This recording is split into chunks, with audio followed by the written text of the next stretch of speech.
It's Saturday, 7th of December. Oh, sorry, November. Why am I thinking that's Christmas? Yeah, I'm about to leave Novi Sad in about an hour or so. I just have to make my way to the bus. I got up early, even though I didn't feel like getting up early, so I want to get sleep in. But my bus is at 10:40, and so it gives me a decent amount of time to walk there for a kilometer. I'm gonna get my bus today after Subotica on the border with Hungary. I'm like, no, I'm not gonna go to Hungary today because that's too complicated. I'm just gonna like go to the border town for a weekend. Yes. Now look at the colour of that building. The green and yellow, or lime and yellow. It just stands out, you know. The building might be over 100 years old, but you know, they're giving it a facelift as usual. Well, there I am, back at the autobus station.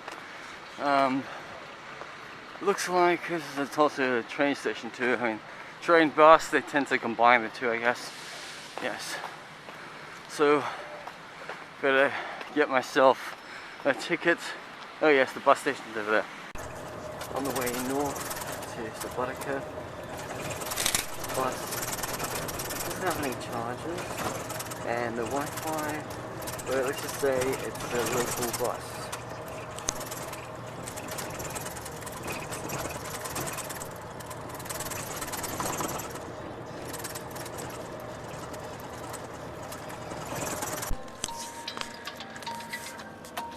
So here we are in Subotica, 12:30 at lunchtime. Just got off the bus. That's taken me, I'd say like, well, it's done at 2 hours to get here. I was expecting more, I was expecting less. But yeah, I have to go through these turnstiles. This like stops people from entering the bus station if they don't have a ticket. Yes. So, my hotel accommodation should be available around now or 2 o'clock, but I just need to find a good Wi-Fi connection. And it's always good to find a map. I'm just walking towards my accommodation, which it's only going to be a kilometer walk. I can take it. It's about 12:45 in the afternoon.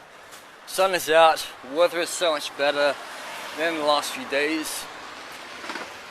But you know, I'm pretty sure like I've booked a good accommodation. I'm always hoping for the best, but never fearing the worst.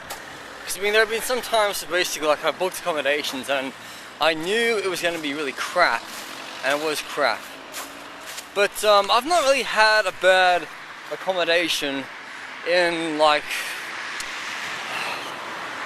not since I stayed at like Les Junction, like in Wilson Junction before I left for Sweden. Like that was a really horrible place. I mean, most of the hostels like I've lived in London are really spick and span and very good, but outside of the UK, you just get good and bad. Anyway, I'm just gonna brush my teeth as it's arrived. Hotel.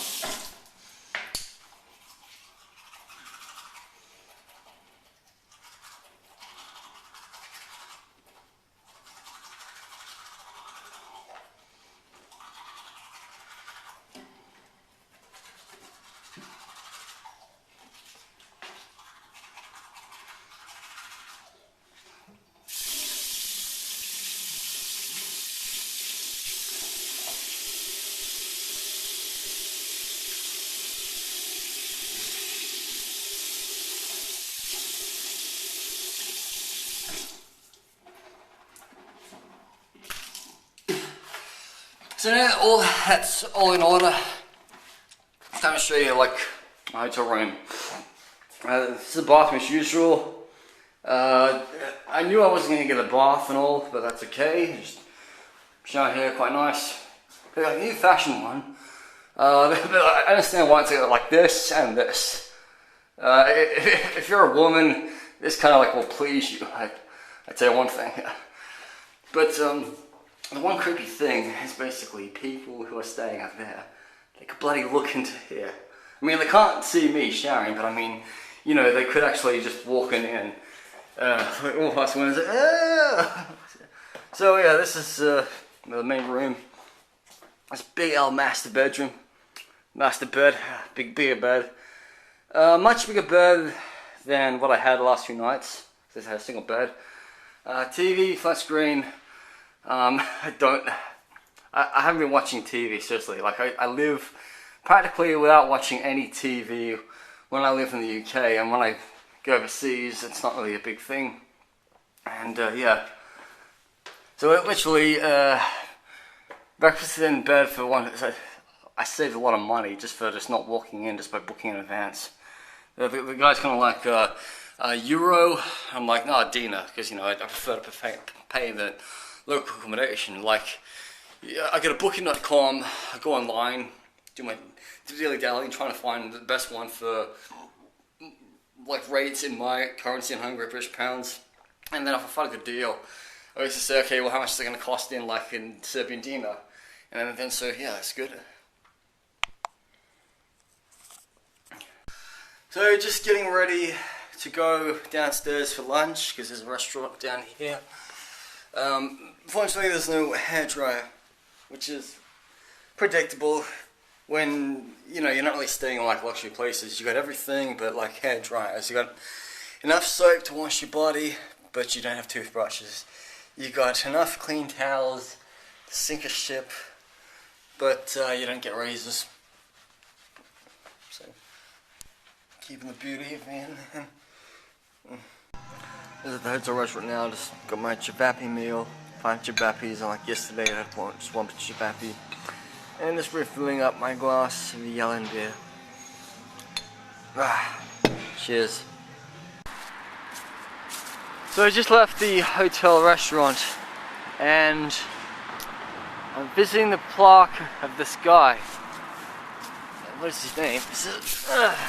It's got in 3 languages, so Duros Stanstik.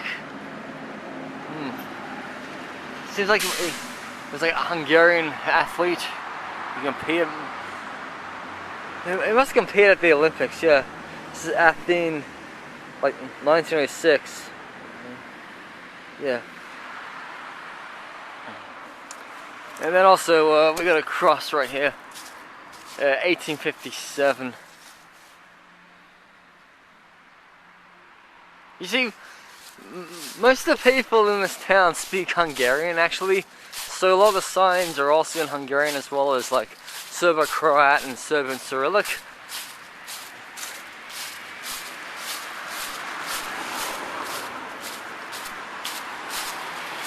Yes. And to show you how close I am to Hungary, look, water crossing. And here we see another building of the Hungarian architectural style. This building must have been really built in the 19th century. And it's still looking like that good over 100 years later.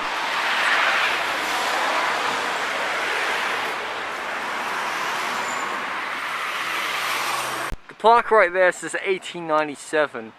So literally this is built many years before this became part of Serbia. So we're talking Austro-Hungarian Empire. The streets of Subotica, I'm never going to say this name right, the Subotica are so beautiful. Look at all these trees, they've already shed their leaves for autumn. And there's a good church right there. I think we'll go and have a look. I've yet to buy a big bottle of coffee while on holiday. I thought, okay, this is 130 dinar, so it's at least £1, so it should be worth it. And also got myself a Lion bar, because I really like a Lion bar. Well, if there's one good reason for a cathedral to be closed, it's because it's got cracks in the building. Really shocking, so yeah. I don't know why that's happened to a building pretty old. It felt like an earthquake came here many decades ago. And right here it seems like we've got a war memorial, some sort of monument to a war.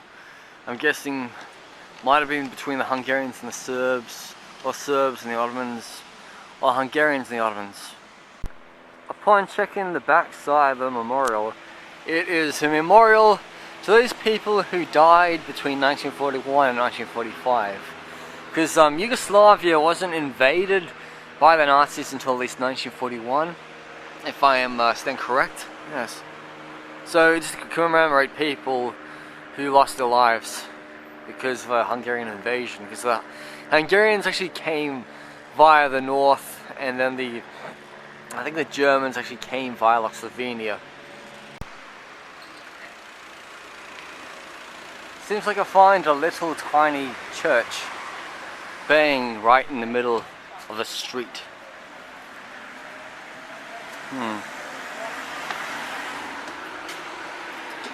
Yep, it's closed. Closed because of COVID.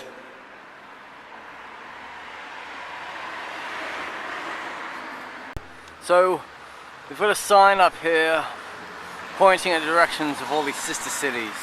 And I've been to a few of them, like Osijek, like in Croatia. 121 kilometers, it's not far from here. Then there's one in Romania, 200 kilometers to one in Hungary, Slovenia, and another one in Hungary. Because we're actually really close to Hungary, yeah.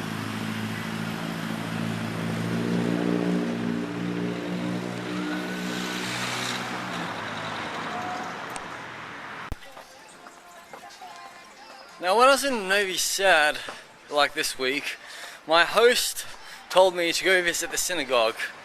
She wasn't Jewish, and neither am I, but I guess we both are fond of visiting synagogues in neighboring countries. Like, Serbia has 3 synagogues in total. One in Novi Sad, which we saw in a previous vlog, that's not used very much. One in Belgrade, and one in this town, Subotica. So I think that literally this synagogue, it's not really used that much, I guess. But you know, on a regular day you could probably go in and visit if you give them some money, as usual. But I'm just gonna see what it's like, you know, from the outside. And here we are at Subotica Synagogue, built in the time of the Kingdom of Hungary and Austria Empire, and then given to the Serbs in 1918. Quite a historic building that has been refurbished a bit in previous times. Not too sure if it was ever damaged in World War I, World War II, but you know, it's good to be here. See, look how beautiful this synagogue is. We've got like the Star of David there, there, and there, just edging to the wall. And then also, yeah, like a clock tower over there. A few Star of Davids up there, there, and there. Yeah. So whoever designed this over 100 years ago did a bloody good job on it, if you ask me. They've even got a menorah for Hanukkah, just right there. Can't really see it well, but it does really stand out when it's a black menorah against a grey building. Now this is such a quite surprising monument to find. You got the 5 Olympic rings, and around here are people from this town who have gone to the Olympic Games and won medals. Like Dula Mester at Sydney 2000, another Sydney 2000 Olympian, like I'm pretty sure won something. Rukomet Serbian Metalhead. Doesn't say what sport. Then we got like a lady, man, who won at Rio Olympics. And Dale, another one who won at the Olympics. And then yeah, just Serbs from this town who won medals at the Olympic Games. Like, look, 1948, Josip Tak, Football, Serbianska, Srebrna Medalja, London, 1948. So I'm outside a Serbian Orthodox church. This is like 102 years. We commemorate the end of World War One. Like World War One ended 11th of November, so this is the 13th. So this is kind of like 102 years since this piece of Vojvodina was given to Serbia. And here's the actual church right here. Like sometimes it's hard for me to tell if it's Catholic or Orthodox, because you gotta remember the one in Belgrade, like Saint Sava, that's got lots of domes. But yeah. And here we have the town hall of Subotica. Yes. Very nice building, very colourful. This town is, I tell you what, it's a lot more colourful than Belgrade. But that's just me, I haven't really seen much of Belgrade since my last visit. But yeah, but all these buildings, they're from the Hungarian Empire times.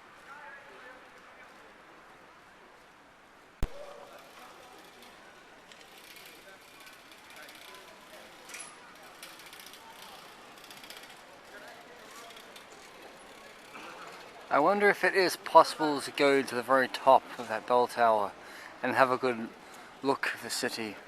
Probably not today, but maybe another day.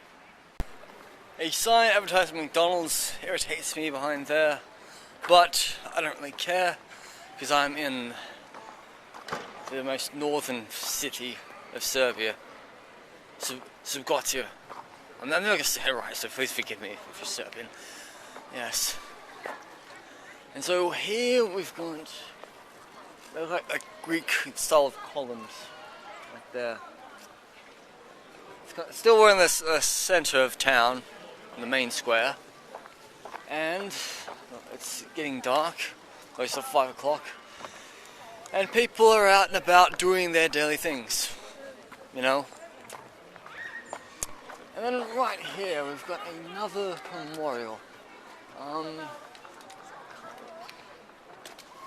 Don't think I saw this in the guidebook, but I kind of reckon it's probably World War One or World War Two.